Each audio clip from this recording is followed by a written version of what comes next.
Opisyal nang idineklara bilang bagong Provincial Director ng Benguet Police Provincial Office si Police Colonel Lambert A. Suerte kapalit ni Police Colonel Joseph P. Bayongasan sa isang turnover ceremony na ginanap sa Masigasig Grandstand, Camp Major Badudang Wala, Trinidad, Benguet noong ika-4 ng Agosto 2025. Si Police Colonel Suerte ay isang PNP Medal of Valor awardee, nakatanggap ng medalya ng katapangan mula sa 3 presidente. Kinilala bilang isa sa mga most outstanding Filipinos dahil sa kanyang epektibong pamumuno sa serbisyo ng pulisya at sa komunidad. Ang seremonya ay pinangunahan ni Police Brigadier General Erickson Diaz Dilag, Regional Director ng Police Regional Office Cordillera Administrative Region, at dinaluhan ni na Police Colonel Ledon D. Monte, Acting Deputy Regional Director for Operations, Police Colonel Francisco B. Bulwayan Jr., Chief of the Regional Personnel and Records Management Division, ang Benguet PPO Command Group and Staff, police officers mula sa La Union PPO at iba pang mga tauhan. Dinaluhan din ito ni Honorable Melchor D. Diclas, Gobernador ng Benguet,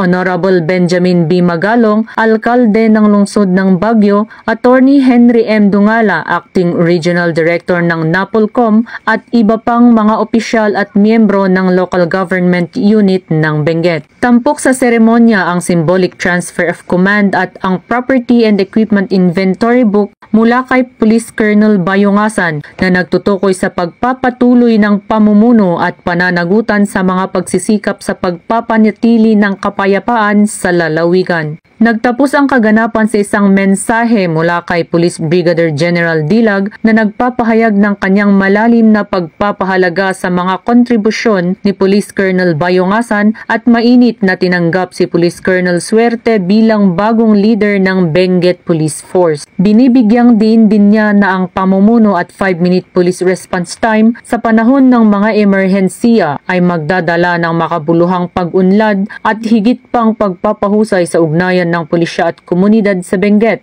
alinsunod sa patnubay ng Chief PNP Police General Nicholas D. Torre III. Mula dito sa Rehiyon Cordillera, ako ang inyong PNN correspondent, Patrolwoman Digman, alagad ng batas, taga-taguyod ng Balitang Pulis.